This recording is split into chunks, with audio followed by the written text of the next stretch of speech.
Hello, Manisha रेसिपीमध्ये तुमचं स्वागत आहे. आज आपण बनवणार आहे नाचणीच्या पिठापासून आंबोळी. त्यासाठी आपण 1.5 कप नाचणीचं पीठ घेतलं आहे, एक बारीक रवा घेतला 1 कप आणि 1 वाटी दही घेतलं आहे. तर आपण पीठ भिजवून घेऊ. आपण आता बाउलमध्ये पीठ घेतले आहे 1.5 वाटी, रवा घेतला आहे आणि यात दही घालणार.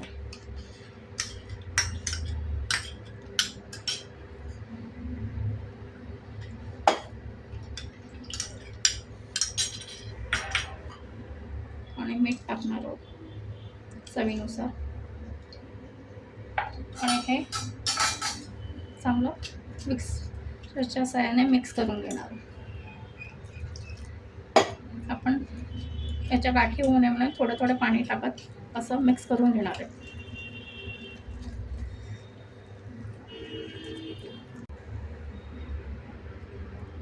हे बघा, पाणी आपण लागत टाकलेलं आहे आणि अशा छान मिक्स करायचं आहे. त्यातल्या गाठी मोडून काढायचे,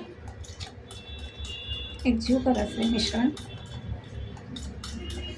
थोडंसं पाणी घालूया, रवा असल्यामुळे रवा फुलतो तो.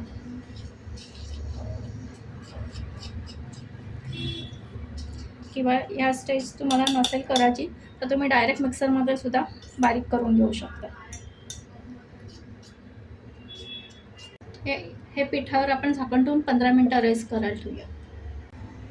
आता आपण चटणीसाठी खोबरं खवून घेतलेलं आहे आणि हिरवी मिरची,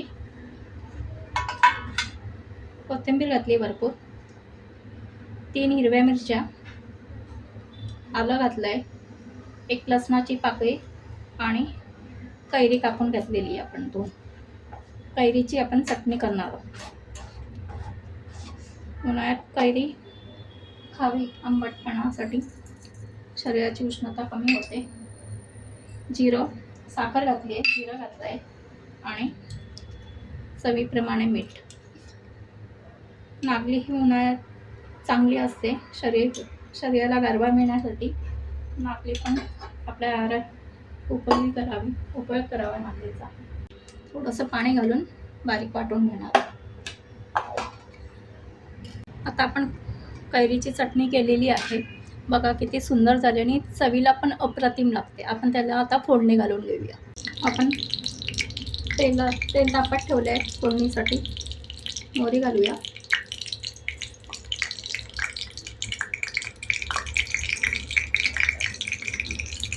हिंग घालणार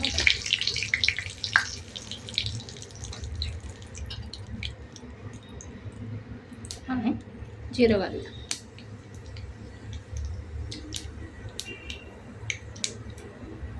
गॅस बंद करू आणि चटणीला तडका देऊ. आपली छान चटणी तयार आहे कैरीची. खूप चव सुंदर लागते. हे बघा, आपलं पीठ बघा, रवा असल्यामुळे थोडं घट्टसर झालं आहे. त्यामध्ये आपण थोडं पाणी घालूया,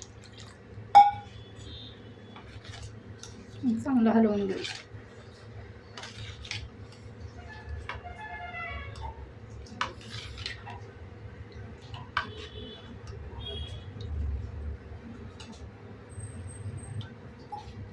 पिठामध्ये आपण थोडंसं अगदी किंचित सोडा घालणार आहे. तुम्ही स्किप पण करू शकता जाळी पडण्यासाठी. आणि पुन्हा हलवून घेऊ.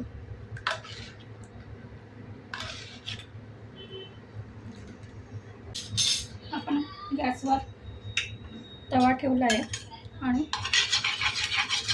तेल लावून घेणार आहे थोडंसं.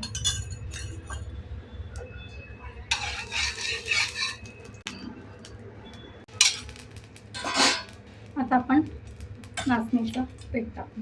डोसा करूया. डोसा, आंबोळी काही म्हणू शकता. जाडच लावायची आहे, जास्त पीठ पसरायचं नाही. आणि थोडं या ठिकाणी थोडंसं मी साजूक तूप घालणार आहे. सुटण्यासाठी आणि झाकण ठेवायचे.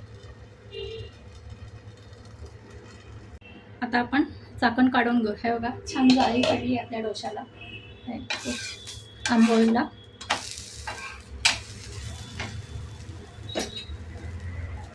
आणि आपण थोडंसं साजूक तूप सोडून घेऊया, म्हणजे टेस्ट छान लागेल.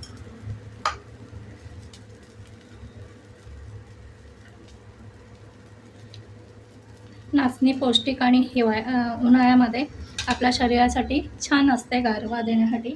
आणि त्याच्यासोबत पारंपरिक कैरीची चटणी. खूप सुंदर नाश्ता आहे हा. तुम्ही नक्की या प्रकारे ट्राय करून बघा.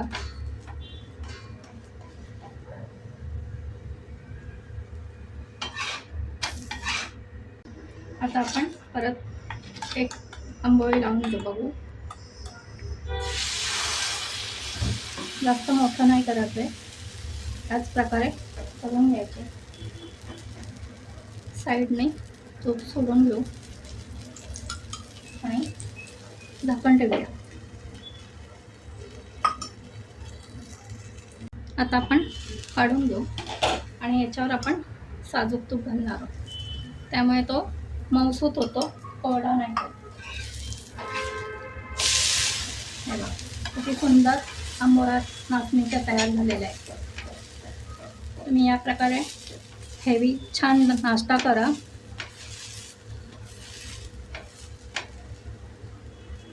नाचणी आपल्याला सगळ्या लहानांपासून मोठ्यांना फायदेकारक आहे. हाडं मजबूतीसाठी कॅल्शियमयुक्त आहे.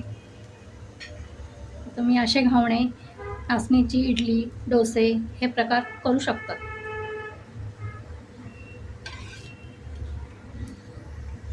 हे बघा, आपलं हे आंबोळी तयार आहे. या प्रकारे आपण सगळ्या आंबोळी करून घेणार आहोत.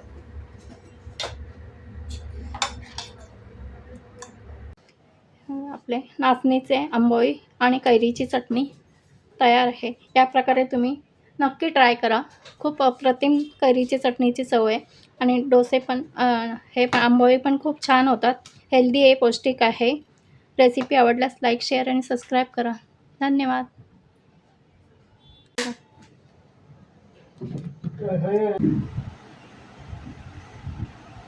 हे बघा किती मऊसूत झालेले आपले घावणे. या प्रकारे तुम्ही करून बघा.